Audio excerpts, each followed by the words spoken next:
मेरी रानी, यह रहा तुम्हारा कैमरा। ऐसा ही चाहिए था ना? फौजी राम बहादुर ने बैग से कैमरा निकालकर माया को देते हुए कहा। अरे वाह, मुझे ऐसा ही कैमरा चाहिए था। फौज की कैंटीन का कैमरा। लो, तुम अभी मेरी तस्वीर खींच लो। माया खुशी से चहकते हुए बोली। राम बहादुर ने माया को अपनी मदमस्त नजरों से देखा। उस दिन वह बेहद खूबसूरत दिख रही थी। वह सज धज कर बाजार जाने वाली थी, तभी राम बहादुर आ गया था। उसने माया को भींचकर अपनी बाहों में भर लिया और चुंबनों की बरसात कर दी। रुक जाओ, कोई आ जाएगा, दरवाजा खुला है। माया ने मस्ती भरे लहजे में कहा। दरवाजा खुला है तो बंद हो जाएगा। यह कहकर राम बहादुर ने माया से अलग होकर फौरन दरवाजा बंद कर लिया। अरे तुम्हारा क्या इरादा है? अभी मेरा मूड नहीं है, मैं बाजार जा रही हूँ, मेरा मेकअप खराब हो जाएगा। माया ने राम बहादुर को रोकते हुए कहा। मेकअप फिर से कर लेना। तुम जितनी बार सजोगी उतनी बार तुम्हारी छवि निखरेगी। अभी तो मुझे मत रोको। यह कहकर राम बहादुर ने माया को कसकर अपनी बाहों में भींच लिया। माया ने कोई विरोध नहीं किया। प्यार का खेल खत्म होने के बाद वह बोली। राम बहादुर, मुझे छोड़कर तुम कभी मत जाना। तुमने मेरी उजड़ी जिंदगी में रंग भर दिए हैं। विधवा होने के बाद मैं पूरी तरह टूट चुकी थी, लेकिन तुमने दोबारा बहार ला दी है। राम बहादुर ठंडा पड़ चुका था। उसने मुस्कुराते हुए कहा, मैं तुम्हें नहीं छोड़ सकता, भले ही मेरी नौकरी छूट जाए। माया अपने पसंदीदा कैमरे पर हाथ फेरते हुए बोली। मैं फिर से मेकअप कर लूं तो तुम मेरी तस्वीर खींच देना। ठीक है, तुम तैयार होकर आओ, कहकर राम बहादुर पलंग पर लेट गया। राम बहादुर फौज में था। उसकी ड्यूटी सेना की कैंटीन में थी। वह माया के घर में किराए पर रहता था। कुछ दिनों के लिए वह गांव से अपनी पत्नी को लाया था, लेकिन मां की तबीयत ठीक न रहने से वह पत्नी को गांव छोड़ आया था। इसके बाद वह माया की ओर खिंच गया था।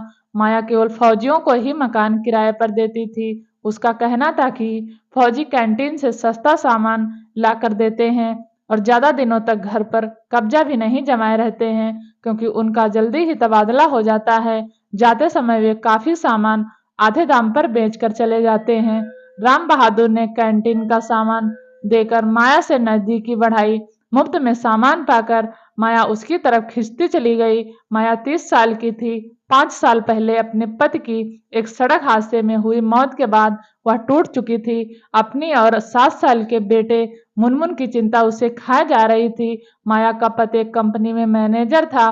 कंपनी के मालिक ने माया को क्लर्क की नौकरी दे दी थी, लेकिन उसका चाल चलन ठीक न होने से बाद में उसे निकाल दिया गया। नौकरी छूटने के बाद माया की रोजी रोटी का जरिया 10 कमरों का मकान ही था।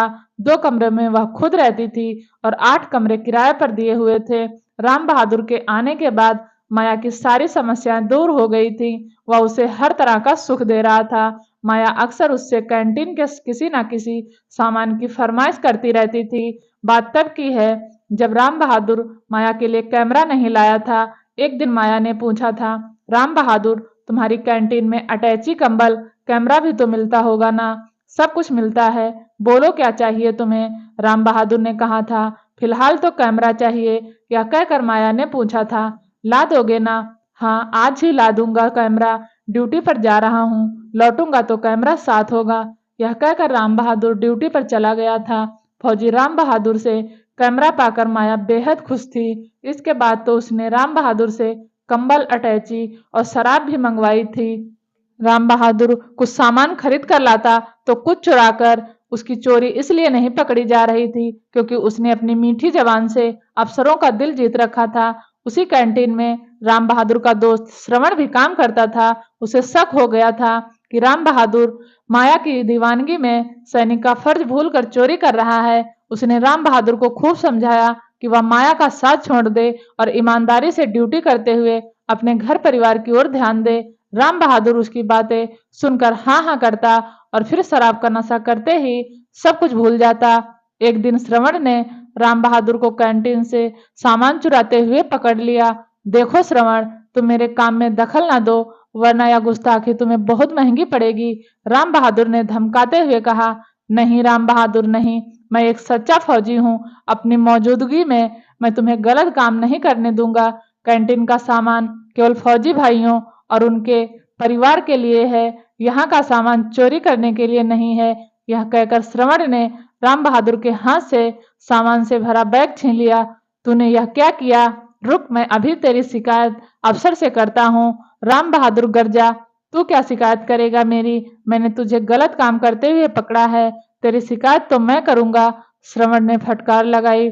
श्रवण ने राम बहादुर की शिकायत तमाम अफसरों से की, लेकिन उसकी सुनवाई कहीं नहीं हुई। उल्टे अफसरों ने श्रवण को ही डांट दिया। अफसरों के रवैये से श्रवण बेहद दुखी हुआ। उसके मन में आया कि वह सेना की नौकरी छोड़ दे, लेकिन घर की माली हालत ठीक ना होने के चलते वह मन मार कर रह गया। इधर राम बहादुर के गलत काम पर रोक नहीं लगी। वह बदस्तूर कैंटीन का सामान चुरा कर ले जाता रहा। उस पर ईमानदारी का ठप्पा जो लगा हुआ था, माया के प्रेम जाल में फंसकर वह सैनिक का फर्ज भूल गया था। क्या वह वही राम बहादुर था जिसने अपने स्टडी रूम में एक बड़े अफसर की तस्वीर टांग रखी थी और उसे देखकर ही वह सेना में जाने का सपना देखा करता था? जब उसका सपना पूरा हुआ था तो उसके माता पिता, भाई बहन और गांव के लोग कितने खुश हुए थे। गांव में उसकी कितनी जरूरत है, लेकिन अगर इस घिनौनी हरकत का पता चलेगा तो लोग क्या कहेंगे? अब राम बहादुर को इस बात की परवाह नहीं थी। वह तो माया का दीवाना था। लेकिन कुछ दिनों बाद माया उससे तनख्वाह के पैसे भी मांगने लगी। यह भी कहने लगी कि वह अपने घर पर पैसे ना भेजा करे। राम बहादुर ने उसे काफी समझाने की कोशिश की, पर उस पर कोई असर नहीं पड़ा। उसने कहा, पत्नी जैसा सुख मैं तुम्हें देती हूँ और तुम हो कि सारा पैसा घर भेज देते हो। आखिर तुम्हारी कमाई पर मेरा भी तो हक है। राम बहादुर को यह सब पसंद नहीं था। उसे माया में दिलचस्पी कम होने लगी। उन दोनों के बीच अक्सर झगड़ा होने लगा। राम बहादुर जिस माया पर मर मिटा था, अब उससे वह अपना पिंड छुड़ाना चाहता था। एक रात को माया ने राम बहादुर को गुंडों से पिटवा दिया।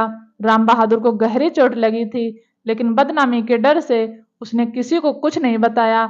श्रवण को जब यह मालूम हुआ तो उससे रहा ना गया। वह उसके पास गया। उसने राम बहादुर के घर वालों को बुलाया और बराबर उसकी देखरेख करता रहा। अब राम बहादुर को अपनी करनी पर पछतावा हो रहा था। उसने श्रवण से माफी मांगते हुए कहा, श्रवण मुझे माफ कर दे भाई, मैं अपना फर्ज भूल गया था। उस सैनिक का फर्ज जो देश की आन बान और शान के लिए खुशी खुशी अपनी जान न्यौछावर कर देता है। मैं अपने साथियों का हिस्सा बेच रहा था।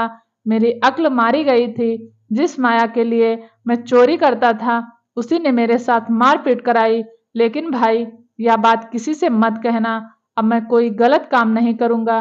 कहते हुए राम बहादुर की आंखों में आंसू थे। श्रवण को असली नकली आंसुओं की पहचान थी। उसे यकीन हो गया कि राम बहादुर को अपनी करनी पर पछतावा है। वह उसे गले लगाकर बोला, मुझे खुशी है कि तुम देर से ही सही पर संभल गए। चलो, मैंने तुम्हें माफ किया। बेहतर होगा कि तुम माया का घर छोड़ दो और पुरानी बातों को भूलकर एक सच्चे सैनिक का फर्ज निभाओ। और हाँ, गांव तुम्हारे चलते ही बिगड़ा है। आइंदा कभी वहां शराब मत ले जाना। ठीक है भाई, मैं माया का घर छोड़ दूंगा। मुझे नहीं मालूम था कि वह इतना नीचे गिर सकती है। हाँ, मैं मानता हूँ कि गांव के लड़के मेरे चलते ही शराब के आदी हुए हैं। अब मैं कभी वहां शराब नहीं ले जाऊंगा और उन्हें समझाऊंगा कि वे शराब कभी ना पिए। राम बहादुर ने कहा। ठीक होने के बाद राम बहादुर ने माया का घर छोड़ दिया। माया ने कोई विरोध नहीं किया, क्योंकि वह किसी और को अपने जाल में फंसा चुकी थी। राम बहादुर का माया से पिंड छूटा। वह दूर किराए का मकान लेकर अपनी पत्नी के साथ सुख से रहने लगा। जब कभी उसे माया की याद आती तो उसका मन नफरत से भर उठता। वह सोचता, कहाँ पत्नी का प्यार और कहाँ माया का माया जाल। ये कहानी कैसी लगी? अगर अच्छी लगी तो प्लीज चैनल को सब्सक्राइब करें और वीडियो देखने के लिए आपका बहुत बहुत धन्यवाद।